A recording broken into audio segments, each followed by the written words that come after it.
j'espère que vous allez bien. On se retrouve aujourd'hui pour réaliser cette super jolie petite veste au crochet. C'est un modèle très facile et très rapide à réaliser. Dans cette vidéo, je vais vous donner toutes les billes pour pouvoir réaliser cette petite veste en fonction du fil que vous souhaitez. Je vais vous donner toutes les mesures en centimètres. N'hésitez pas à me dire en commentaire quelles sont les prochaines vidéos que vous souhaitez que je fasse sur ma chaîne et bien sûr à me suivre sur mes différents réseaux sociaux, Instagram, Facebook, TikTok ou encore sur mon site internet. Je vous invite d'ailleurs à aller sur mon site internet lecrochetdeplume.com pour retrouver l'intégralité de mes fiches en format PDF et n'hésitez pas à vous inscrire à la newsletter pour recevoir de temps en temps des PDF offerts.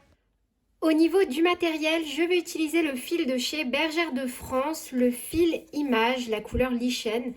50% laine mérino, 50% acrylique qui se crochette avec un crochet taille numéro 5 et je vais utiliser un crochet taille numéro 5. Ce sont des pelotes de 50 grammes pour environ 85 mètres et dans ce tutoriel, donc, je vais vous donner toutes les billes pour pouvoir adapter votre ouvrage en fonction du fil que vous souhaitez utiliser et du crochet que vous souhaitez utiliser. Vous en avez l'habitude maintenant, je vous donne le guide détail. N'hésitez pas à appuyer sur pause. Et si vous avez besoin d'explications supplémentaires, la fiche PDF est disponible dans la description de cette vidéo. Au niveau de la réalisation de l'ouvrage, on va vraiment partir sur un grand basique, un grand classique. On va venir réaliser deux grands rectangles comme ceci que l'on va venir assembler sur la moitié pour obtenir ça. Voilà. Hop. Et une fois que l'on aura ce résultat-là, on viendra donc se mettre sur la partie endroit sur endroit et on viendra coudre les côtés ici et ici pour avoir donc notre petite veste comme ceci. Au niveau donc des tailles, de la taille S à la taille 5XL. Si vous voulez faire une taille plus petite, vous retirez une pelote. Si vous voulez faire une taille plus grande, vous ajoutez une pelote. Donc, je vous ai juste traduit les mesures au niveau du métrage et du grammage en fonction des pelotes que moi j'ai utilisées. Donc, si vous voulez trouver une équivalence, voilà, je vous ai écrit les équivalences à côté en grammes et en mètres. Je vous laisse donc regarder, j'espère que c'est compréhensible. Donc, une taille S, 6 pelotes, 300 grammes, 510 mètres. Une taille XL, 9 pelotes, 450 grammes, 765 mètres. 5XL, 13 pelotes, 650 grammes, 1105 mètres. Voilà, donc je vous laisse faire pause et noter les mesures qui vous intéressent. Et encore une fois, j'ai utilisé un crochet taille numéro 5. Donc avec mon fil et mon crochet, je vais vous réaliser un échantillon. La première raison, c'est que comme ça, vous allez pouvoir voir l'enchaînement au niveau du rang 1 et du rang 2 qui va se répéter jusqu'à la fin. Et en plus de ça, je vais vous montrer comment grâce à un échantillon, ne pas se tromper au niveau de la taille que l'on souhaite réaliser. Donc on commence par faire un nœud coulant et on fait une maille chaînette multiple de 3.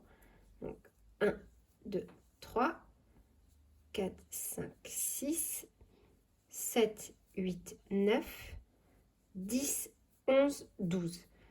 Donc là, j'ai un multiple de 3. Je vais rajouter une maille supplémentaire. Donc on fait un multiple de 3 plus une maille. De nouveau, une maille en l'air. On pique dans la deuxième à partir du crochet. Alors, une maille en l'air, pardon. On fait un jeté, on pique dans la deuxième à partir du crochet et on fait un rang complet de demi-bride. Donc moi, là, je vais devoir faire 13 demi-brides. Donc 1, 2,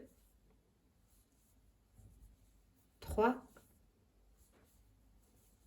4 et 13. On tourne et donc à chaque fois pour le rang 1 et 2, nos rangs vont se répéter. Donc à chaque fois, on alternera entre des rangs de demi-bride et des rangs avec donc le motif. Et pour le rang numéro 2, on commencera à chaque fois donc par une bride au début et on terminera toujours par une bride à la fin. Donc dans cette configuration-là, on pique directement dans les deux brins et on fait une maille serrée, une maille en l'air qui compte comme notre première bride. Un jeté, on saute une maille, on pique dans la suivante et on fait une bride. un jeté et dans la maille que l'on a sautée ici, on fait une bride. Un jeté dans la maille suivante, on fait une bride.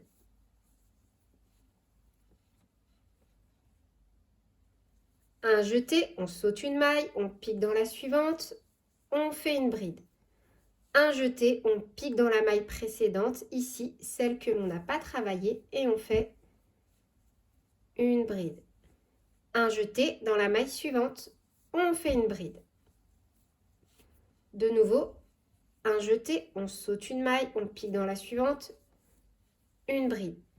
Un jeté, on pique dans la maille que l'on n'a pas travaillée et on fait une bride. Un jeté, on fait une bride normalement. Un jeté, on saute une maille, on pique dans la suivante et on fait une bride. Un jeté, on pique dans la bride que l'on n'a pas travaillée et on fait une bride. Et dans la dernière maille qui nous reste, ici, on fait une bride.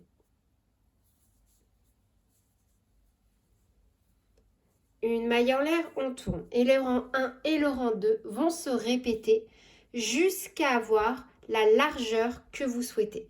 Donc là, on va reprendre avec un rang complet de demi-bride. On ne fait jamais ni d'augmentation ni de diminution. Vous devez toujours avoir le même nombre de mailles sur chaque rang à travailler jusqu'à la fin.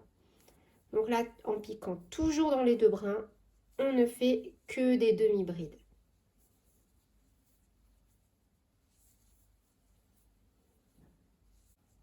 On tourne. Et pour le rang numéro 4, on fait la même chose que pour le rang numéro 2. On commence par une maille serrée, une maille en l'air. Un jeté, on saute une maille, on pique dans la suivante, une bride. Et on fait une bride dans la maille précédente que l'on n'a pas travaillée. On sépare nos deux brides croisées par une bride normale. On saute une maille, on pique dans la suivante et on refait notre motif. On espace notre motif par une bride. On refait un motif. On saute une maille, on pique dans la suivante et on revient travailler celle que l'on n'a pas travaillée. On espace notre motif par une bride. Un jeté, on saute une maille, on pique dans la suivante, toujours dans les deux brins, une bride et on revient travailler la maille que l'on a sautée avec une bride. Et dans la dernière, une bride. C'est notre motif. On va le répéter autant de fois que nécessaire jusqu'à avoir la largeur que l'on souhaite. Donc là, moi par exemple, je me suis arrêtée sur un rang de bride. Vous pouvez vous arrêter sur un rang de demi-bride, sur un rang de bride. Vraiment, c'est à vous de voir et de faire en fonction de vos envies, de vos goûts et surtout de votre taille. Au niveau du coup de l'échantillon. Donc là, moi, je vous conseille de faire encore un ou deux rangs supplémentaires et ensuite de venir mesurer. Alors, les rangs, honnêtement, en vérité, ça ne va pas changer grand-chose, mais en général, c'est bien de faire un petit carré parce que le nombre de rangs va déterminer la largeur et non pas la longueur de l'ouvrage. Et la largeur, vous allez toujours pouvoir l'ajuster le moment venu. Donc là, ce qui va compter le plus, ça va être vraiment le nombre de mailles que l'on va travailler au niveau de la maille chaînette de base parce que c'est ça qui va déterminer la hauteur, la longueur de votre veste. Là, par exemple, on se positionne au milieu et j'ai 11 cm. Positionnez-vous bien au milieu, ne vous mettez pas au début ou à la fin. Vous voyez, ça a tendance à ne pas avoir les bonnes dimensions. Il faut vraiment vous mettre après au milieu de votre échantillon. C'est pour ça que je vous conseille quand même de faire 2 rangs supplémentaires sur le vôtre. Donc là, on a 11 cm pour 13 mailles que l'on travaille pour mon modèle. Donc par exemple, si je veux une longueur de 55 cm, je vais devoir faire donc 5 fois 11, ça fait 55. Donc je vais faire 5 fois 13. Là, je vous laisse prendre vos calculatrices et le faire 2 fois parce qu'il va y avoir la partie du devant et la partie du derrière que l'on va travailler à chaque fois en une seule pièce. C'est pour ça que moi, je vous conseille de faire des échantillons plutôt que de vous baser aux mesures que je peux vous donner si vous n'utilisez pas le même fil et le même crochet que moi. Ou bien, et ça c'est aussi très probable que nous n'avons pas la même façon de crocheter.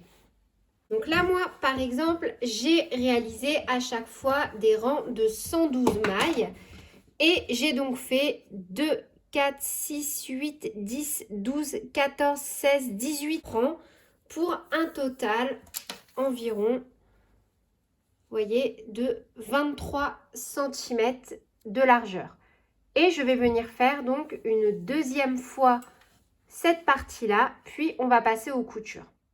Moi, j'ai réalisé 2 rectangles de 23 cm de largeur sur environ 96 cm de longueur pour une taille S. Vous, par taille supplémentaire, vous pouvez ajouter environ 2 cm de largeur et au niveau de la hauteur, c'est en fonction de ce que vous voulez. Ensuite, on va séparer notre ouvrage en deux, comme sur les images, et venir coudre toute une partie. Au niveau donc de ma séparation, moi, vu que j'ai 112 mailles, je vais venir en unir 56, toujours en piquant dans les deux brins, et ce sera la partie interne de mon ouvrage. Donc là, j'ai fini de réaliser mes petites coutures, et en restant sur la partie donc extérieure, je vais venir réaliser la couture en dessous des bras. Donc cette partie, vous allez pouvoir l'adapter. Moi, je vais unir 20 mailles, ce qui correspond environ à 14,5 cm parce que j'aime vraiment pas être serrée dans mes habits. Je déteste ça. Du coup, après, vous pouvez, si vous le souhaitez, augmenter la couture ou la diminuer. C'est à vous de voir. Une fois les coutures terminées, voilà le résultat. J'espère que cette vidéo vous aura plu. Et je vous remercie encore infiniment pour tous vos gentils commentaires, pour votre soutien. Je vous fais plein de gros bisous, prenez bien soin de vous et à très bientôt pour de nouveaux tutoriels. Salut!